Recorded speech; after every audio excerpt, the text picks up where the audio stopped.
Hi, everybody. Welcome to our live stream with the Institute of Metaphysical Science. We have Betty Albee and Bruce Manuel here. And today we have a very exciting topic. Today we're going to be talking about and addressing an article that was in our quarterly newsletter called reThink, is our quarterly newsletter.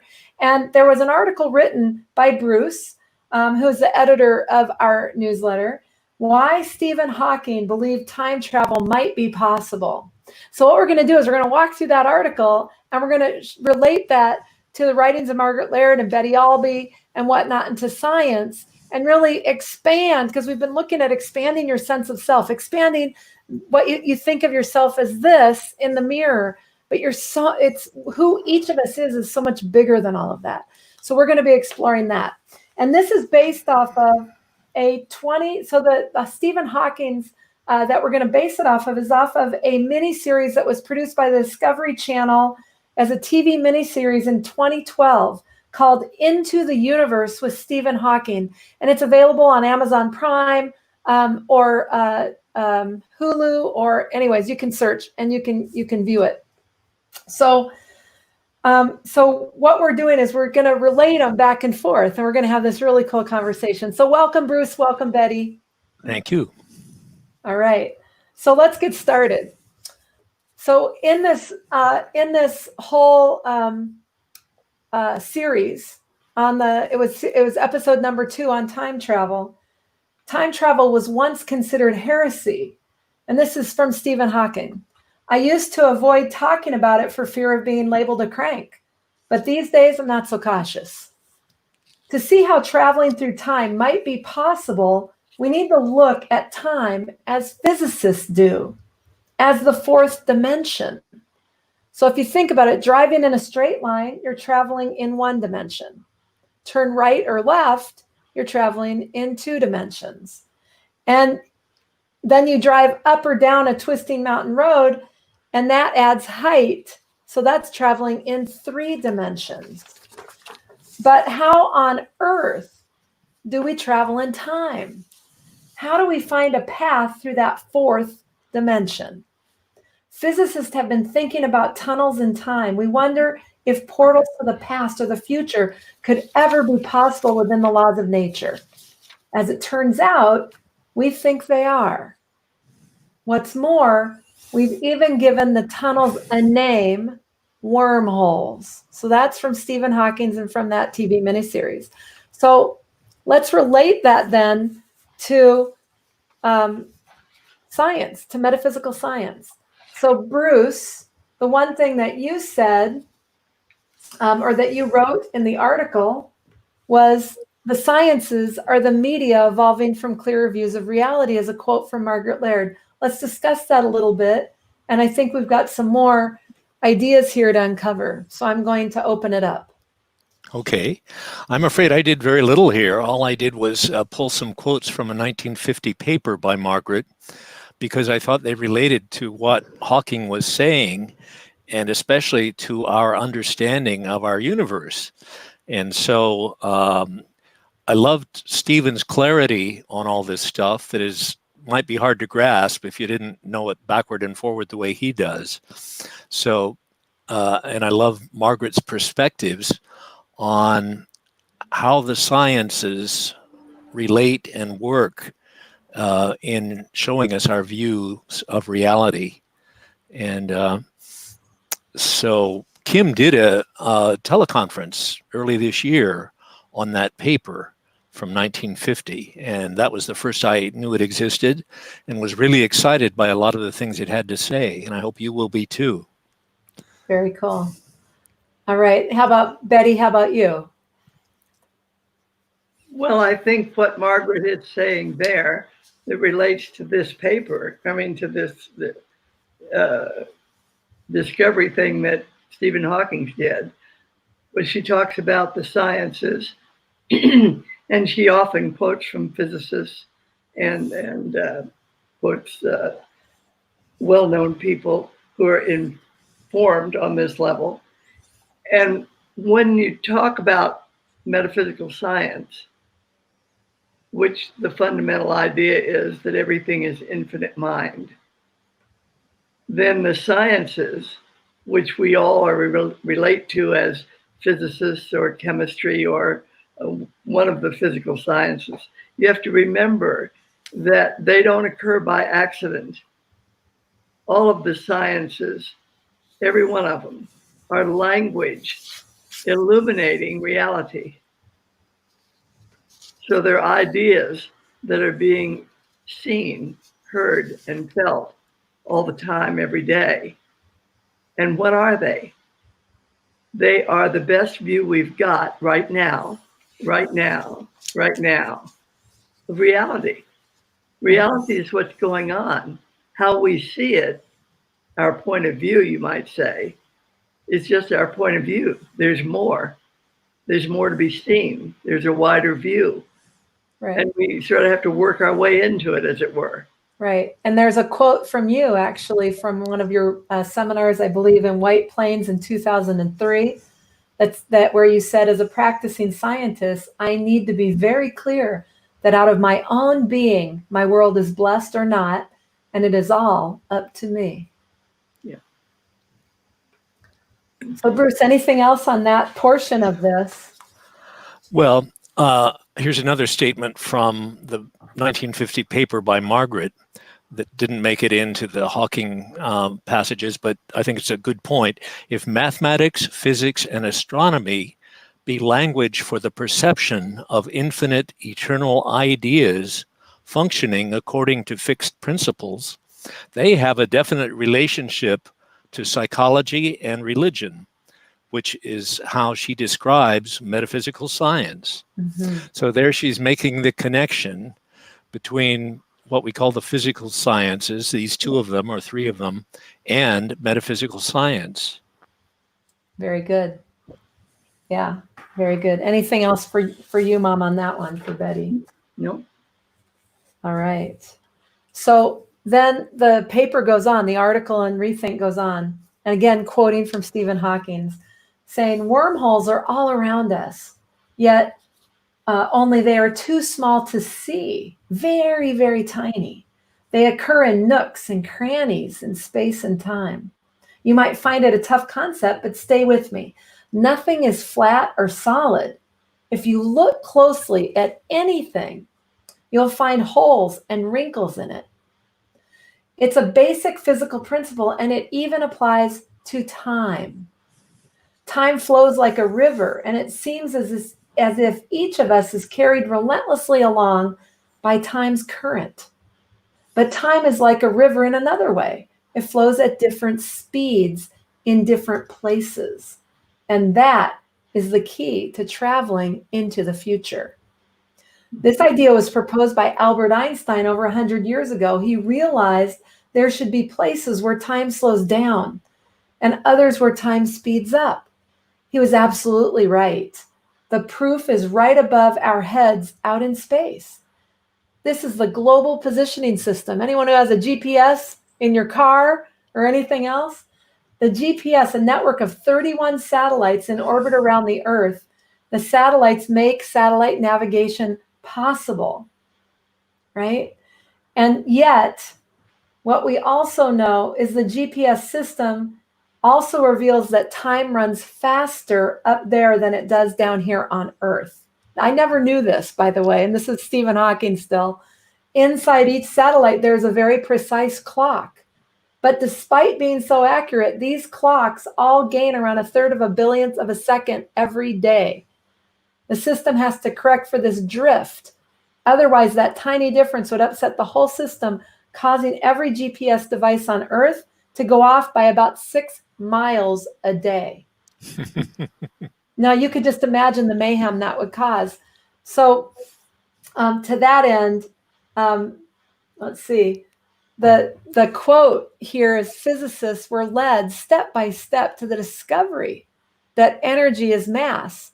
In other words, mass or substance in its final phase is neither liquid, gaseous, nor solid, but is pure force. And that's a statement by Margaret Laird as well, back in that 1950 paper. Correct, Bruce? Yes. Yeah. Anything you want to add to that, Bruce? Well, since about 1925 or so, the evidence in the quantum physics field has been growing that everything in our universe consists of pure energy, this energy that she cites here, and that we see it in different forms, but its basic existence is as energy. And of course, Margaret Laird and Mary Baker Eddy called it the energy of spirit. And I think that's a good thing for us to keep in mind as we go on through what Hawking has to say. Yeah, very good. How about you, Betty? Yeah, I just wanted to point out that metaphysical science has really, in so many words, said that the action of the God idea, the action of spirit, the action of life, the action of truth is man. So you have to know that this pure force being referred to is man. Mm-hmm. So there's nothing impossible. And the fact that we can think it and talk about it and write articles about it and discuss it and design machines to go and explore, it's already a done deal. We're just walking through the timeline. Yeah. You know, timeline. Great point. Thank you, Betty. Yeah. And then I know that you also have this quote that's right from you, Mom, or Betty. I call you Mom, but you're Betty. Okay. I can't escape the recognition of myself as just huge, the being generated out of that understanding. And again, from your White Plains, I believe that's White Plains, right? Yep. Yes. In 2003. Do you want to add anything to that?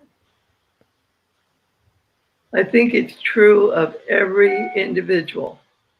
And I don't think we begin to appreciate the power that's present when we show up. Mm-hmm. I'd love to throw in something here if it fits.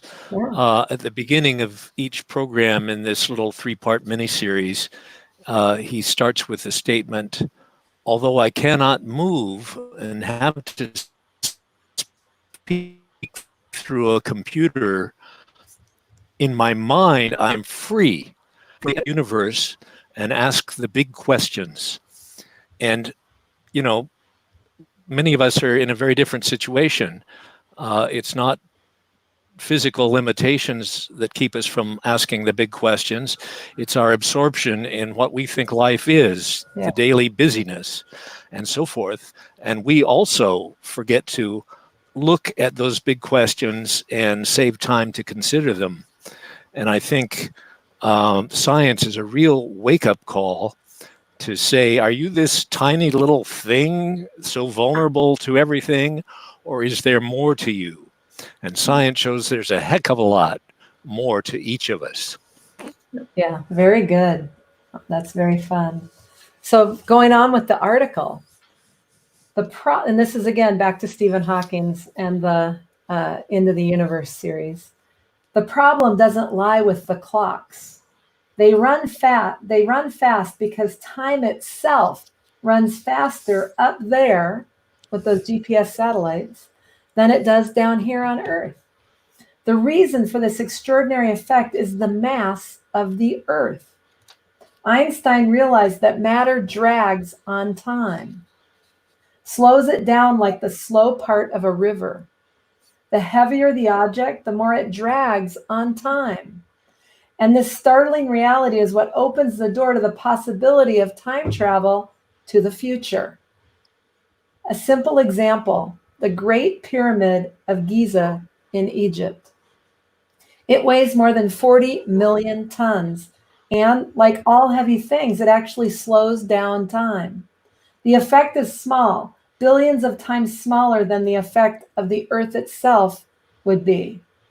Close to the pyramid, everything is slowed down, as in the sluggish part of the river.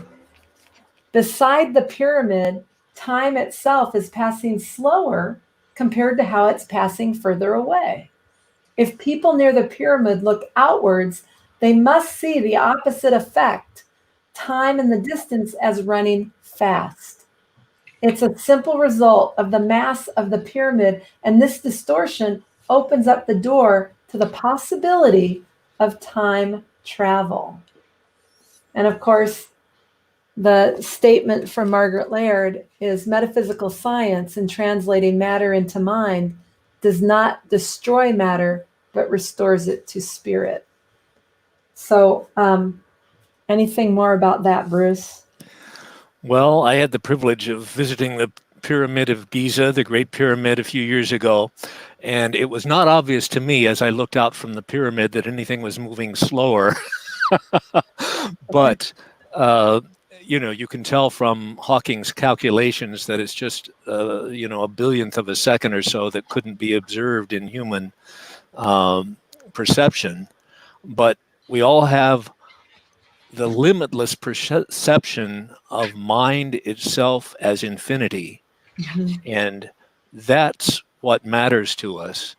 And that's where we need to see more and more of our perception happening. And that's what frees us to break through these things that look like barriers in time. Yeah. Yeah. And how about you, Betty? You're fine. You're fine. Carry on. Yeah, I do know that, as we were considering some of these ideas, as we were watching the episode from this, one of the things is that, this whole thing about traveling through time, one of the things was what even limits our current thinking about travel through time was this notion of that we're attached to the look of us. Mm-hmm. And the attachment to the look of us even limits our ability to think about and conceive of how time travel may or may not be possible. So we're limiting to the physicalness of how we perceive ourselves or our attachment to that form. And so it brings up the idea that idea presencing is actually language showing up. So when we think about our physicalness, that's idea presencing. Now that's a quote right from you, Betty, and I know that you were the one that voiced that idea that I just shared. So say a little bit more about that. Well, I've been thinking about this matter drags on time. And if you consider that what they're talking about using the word matter is physical stuff, anything external to mind drags on time. And when you think about it, it does. Because when we are wrapped up in the way things look, in our opinion about them, in our view of them, we're not in touch with what's actually going on. We're in touch with our belief about the way things work, the way things are, what's going on. We're not really in touch with what's actually going on because we fuss with language. And language is just our current view. It's a reporting system like feedback. It's our current view of what's real. Mm-hmm. And if you're not in touch with what's real, it's a real drag. Literally. Literally. Yeah, very good. And Bruce, anything more on that for you? Well, I have another quote from the 1950 paper that didn't make it into the Hawking article, but it's relevant here, I think. Science, she's speaking of metaphysical science, correctly evaluates existence by dealing only with the sensing, making no attempt to explain what appears in the human sense of things, since God is man. If the real equals the unreal, there is no distinction between the reality, the sensing, and the appearance, what is sensed. Yeah. Mm-hmm. A huge, huge fact that is of an enormous importance. Yeah. Great. Thanks. Yes. So let's keep going with this article. So again, back to Stephen Hawking. Imagine that they circled the black hole for 5 of their years. You kind of skipped a little part there about I skip the beginning part of that? The idea that mind. Oh, wait. I did. Okay. Hang on a minute. Dramatic effect. So here we are. Those at a space agency on Earth would observe that each full orbit took 16 minutes. But for the brave people on board, close to this massive object, time would be slowed down by half. For every 16-minute orbit, wait a minute. No, I have to go all the way back up. I have to go start. I started in We're talking about a spacecraft orbiting a black hole. Right. But what we need to really travel in time is something much more massive than the pyramid. So we stopped at the pyramids and then I skipped a couple paragraphs. So just delete all of that. We're going to start. Okay. So what we need to really travel in time is something much more massive than the pyramid. And I know just the thing. In the center of the Milky Way, 26,000 light years from us, lies the heaviest object in the entire galaxy, hidden by a vast cloud of gas and stars. It's a supermassive black hole containing the mass of 4 million suns, but crushed down into a single point by its own gravity. The closer you get to the black hole, the stronger the gravity. Get really close and not even light can escape. So it's wrapped in a sphere of darkness 50 million miles in diameter. That's straight through. A black hole like this one has a dramatic effect on time, slowing it down far more than anything else in the galaxy. That makes it a natural time machine. I like to imagine how a spaceship might someday be able to take advantage of this spectacular phenomenon. It would have to be on exactly the right trajectory and speed, or it would be sucked into the hole. But if they get it right, the ship would be pulled into orbit, a giant circle 30 million miles in diameter. Here, its speed would be enough to keep it from falling any further in. And those at a space agency on Earth would observe that each full orbit took 16 minutes. But for the brave people on board, close to this massive object, time would be slowed down by half. That's 8 minutes, half. For every 16-minute orbit, they'd experience only 8 minutes of time elapsed. Round they'd go, experiencing just half the time of everyone far away from the black hole. And the ship and its crew would be traveling through time. Yeah. So the idea that mind is the absolute reality, the was, the is, and the will be, is universal as well as individual. Quote by Margaret Laird. So Bruce, again, what would you like to add to that? Well, just that maybe we don't even need to build a spacecraft that could orbit a black hole, since absolute reality is the was, the is, and the will be of the universe. And that is accessible when we understand that as divinity in expression, as the effect of the primal cause of the universe, we have unlimited visibility. Mm-hmm. And Margaret discusses this elsewhere at greater length. One of those places is in her little book called The Fourth Dimension of Spirit, some of which is quoted in the newsletter, but a lot of which is not. So that might be also a thing you'd like to take a look at sometime if you're interested in this stuff. Yeah, absolutely. And I will take that, and I will say that this is our website, the scientificmetaphysics.org, and that's where you can subscribe to the newsletter or buy The Fourth Dimension of Spirit or any other of the publications or recordings that we have for the Institute. So just a little tiny commercial there. But at any rate, so then moving back to Betty, when you look at the idea that mind is absolute reality, the was, the is, and the will be is universal as well as individual by Margaret Laird, say more about that. Well, I don't know about saying more about that, but okay. on the black hole discussion, I like considering all of this that's being explored, because you can see readily, without being involved yourself, that none of it is personal. It doesn't matter who you are, how big you are, how little you are, what color you are, what you like, what you don't like, what you do, what you don't do, all of that stuff has no effect at all. And that is exactly true about your relationship with who you are. If you are stuck with the physical appearance of yourself as you see yourself in the mirror, you are so limited and restricted and constrained that the freedom that being has to offer as who you are is you're blind to it.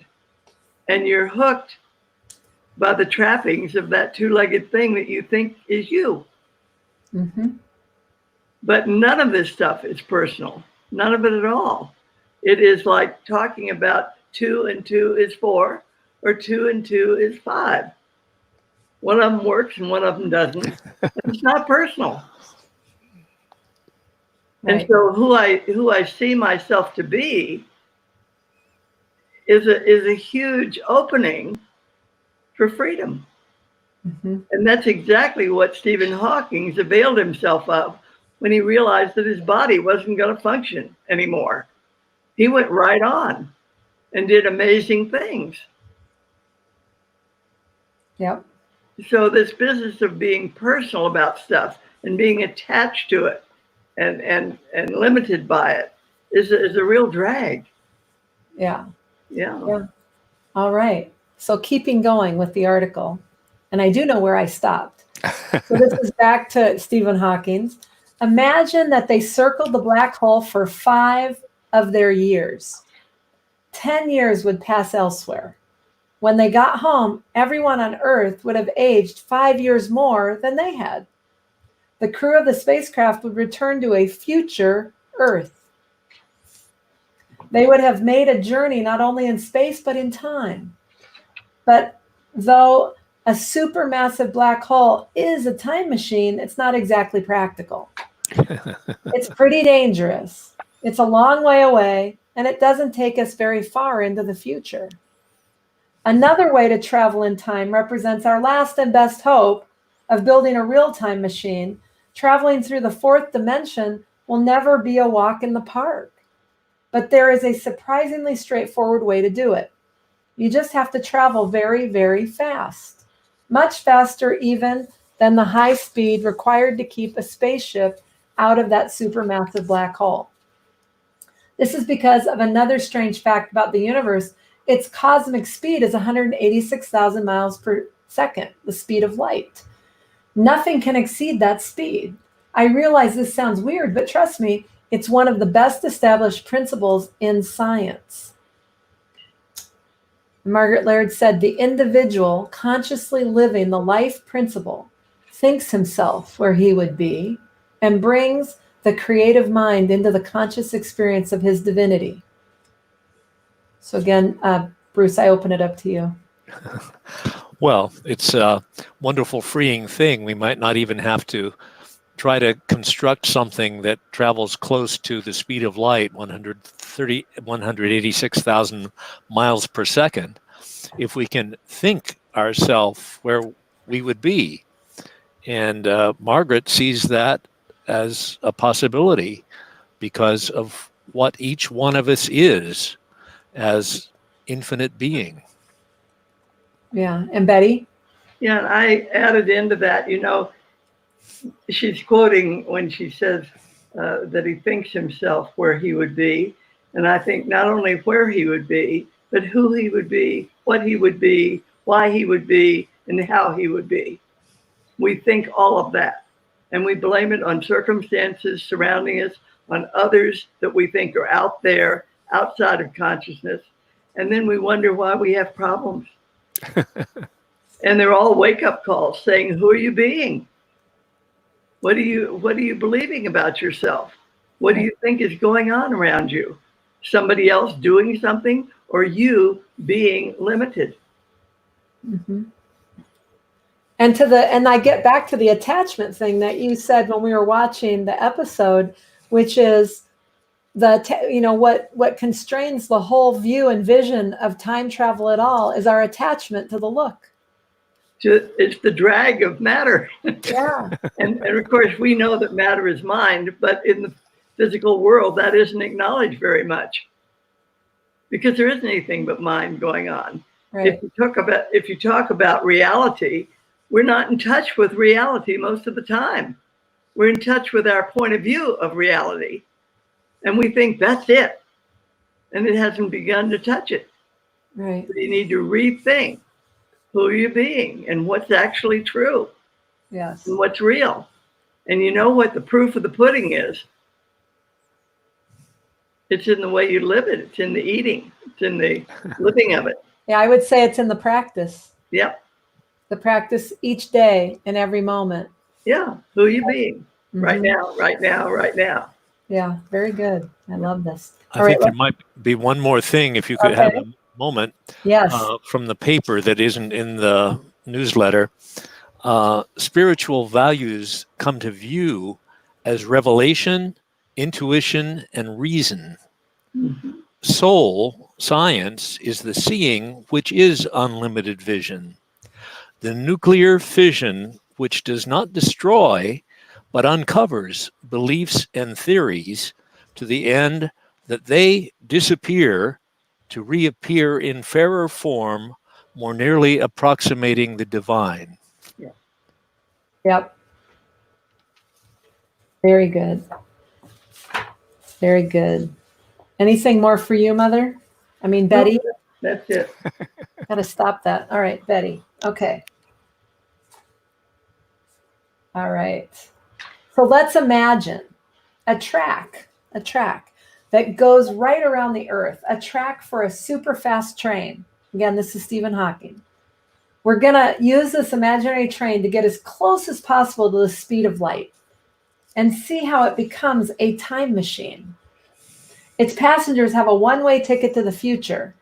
The train begins to accelerate faster and faster. To approach the speed of light means circling the Earth, imagine this, 7 times a second. But no matter how much power the train has, it can never quite reach the speed of light since the laws of physics forbid it. When it gets just shy of that ultimate speed, something extraordinary happens. Time starts flowing slowly on board relative to the rest of the world. The effect is like being near the black hole, only more so. This happens to protect the speed limit, which is not hard to see why. Imagine a child running forward toward the front of the train. Her forward speed is added to the speed of the train, so couldn't she break the speed limit simply by accident? The answer is no. The laws of nature prevent the possibility by slowing down time on board, so she can't run fast enough to break the limit. This is mind-boggling, really. The time will always slow down just enough to perpetuate the speed limit. And Margaret Laird says the train does not move. One conscious presence is the idea functioning, operating as train. Yep. So Betty, go ahead, say more about that. Well, it's the idea always. It's never the look. It's never the language picture. Mm-hmm. The language is simply my current limitation of view. But the reality is that the idea is functioning, and it's functioning perfectly all the time. There's no lapse in it. Mm-hmm. If I'm out of step, too bad for me. But it is there, whole, perfect, complete, every second. Yes. And just allowing the language to be the language, like you can just leave it alone.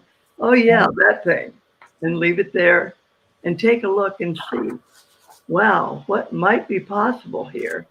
Right. Yeah. It opens it up. Yeah. And Bruce, how about anything more from you? Well, here's something from the fourth dimension of spirit,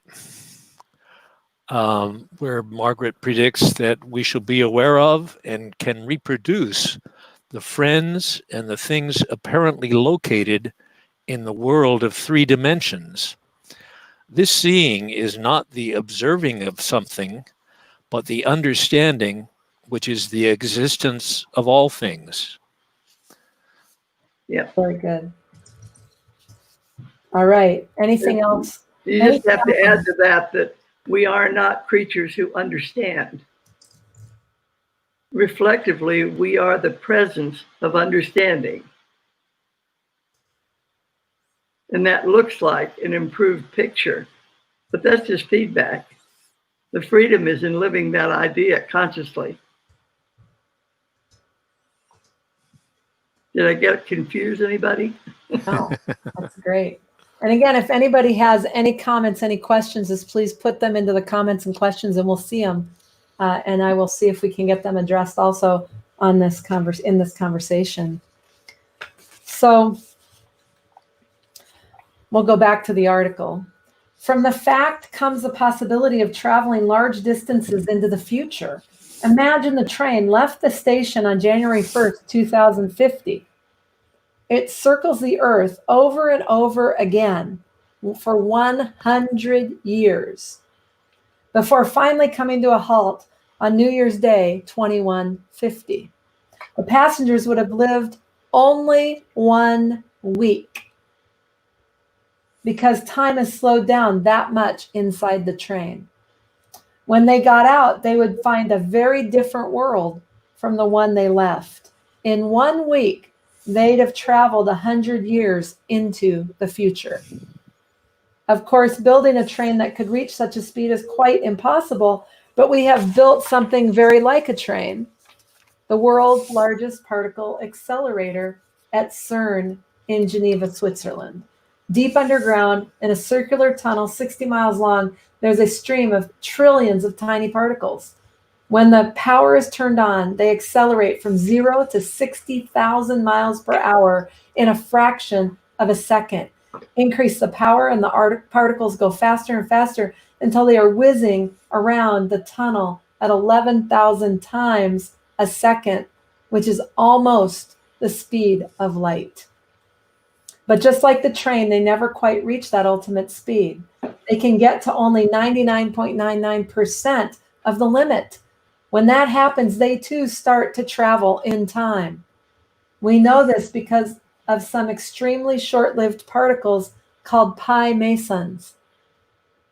Ordinarily, they disintegrate after just a 25 billionth of a second, but when they are accelerated to near light speed, they last 30 times longer. These particles are real-life time travelers. It actually is that simple. And Margaret Laird says, self-consciousness is the whole of the space-time continuum called the universe. Pretty cool. So, Bruce, would you like to expand on that, or? Well, let's see here.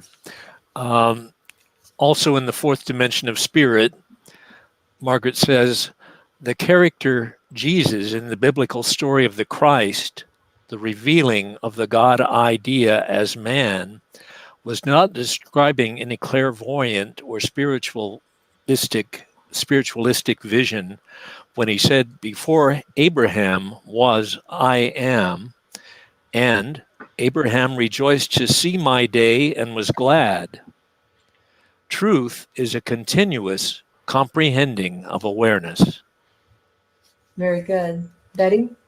Yeah, in looking at all of this whole article and everything that Stephen Hawking had to say, and everything that Margaret contributes in that direction, I began to realize that we're talking about travel to the future.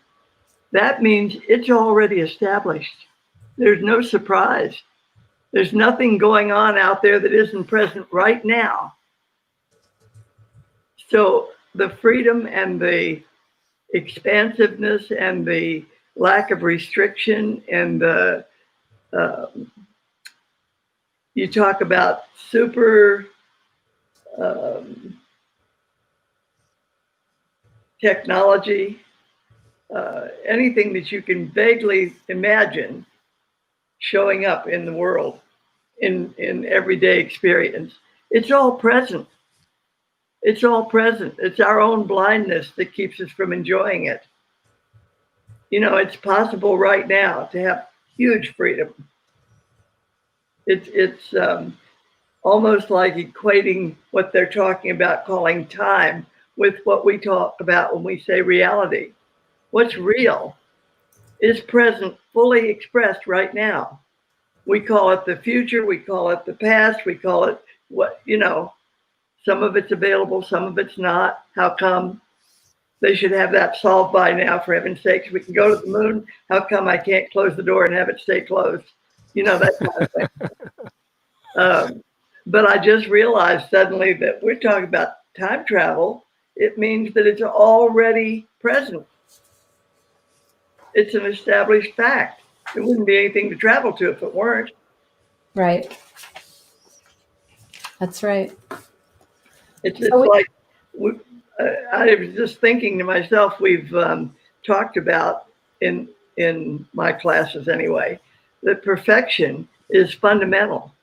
It is the foundation of living. We come from perfection.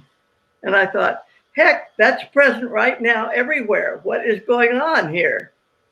You know, wake up. Yeah.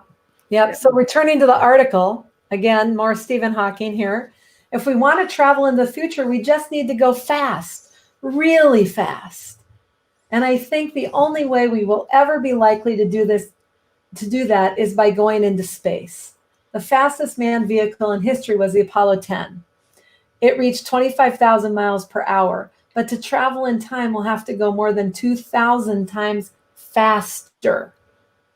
And to do that, we'd need a much bigger ship, a truly enormous machine.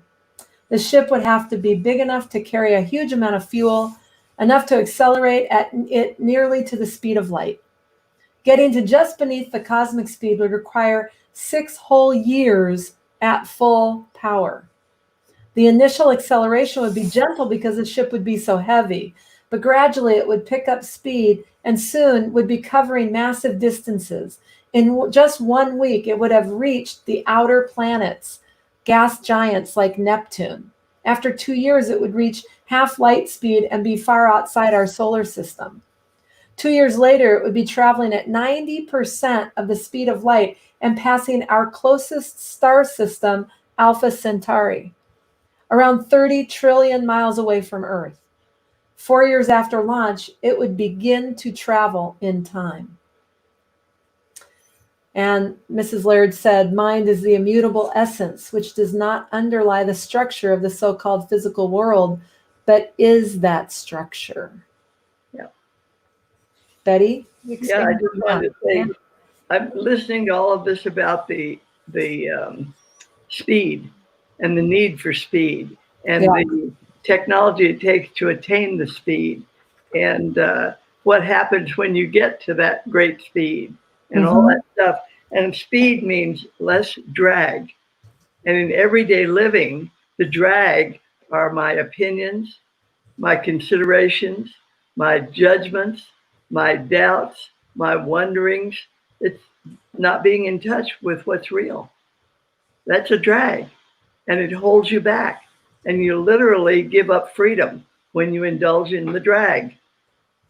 Right. Bruce? Well, here's another thing from Margaret's fourth dimension.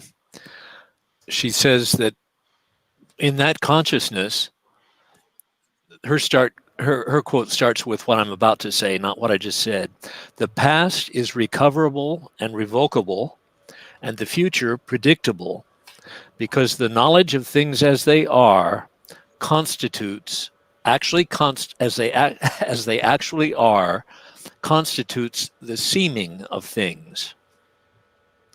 I don't know whether I read that in a way that made any sense or not, but it's the possibility of traveling to the past and the future as thinking rather than as physical something or other speeding. Yes. And it's a wonderful thing to contemplate that maybe we don't have to build that huge spacecraft, but it's possible simply as understanding what we are as mind to get these places we think we want to go.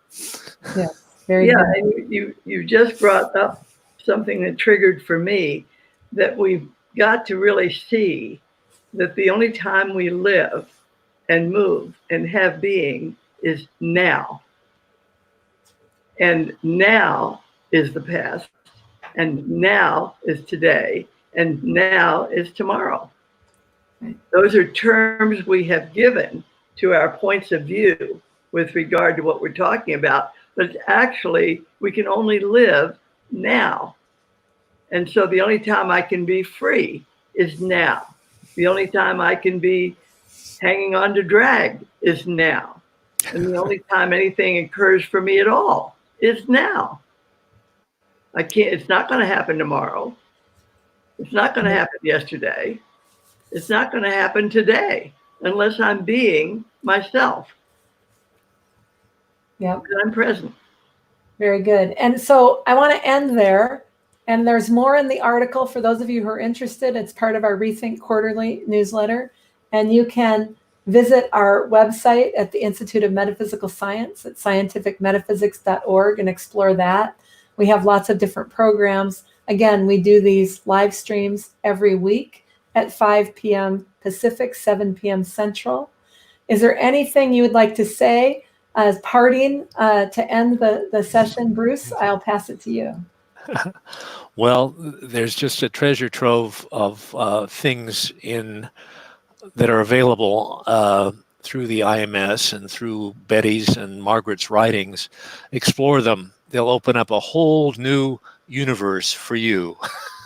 Yeah, very good. And Betty? We didn't finish the article. I know. We're not going to finish the article. We're going to stop right here. We've been going for 45 minutes. So It's until wonderful next to look week. at these things. Thank you. Yeah. Until next week, I want to thank you so much, Bruce, for joining us today. And we'll see everybody next week at the same bat time, the same bat channels. All right. Thanks, everybody.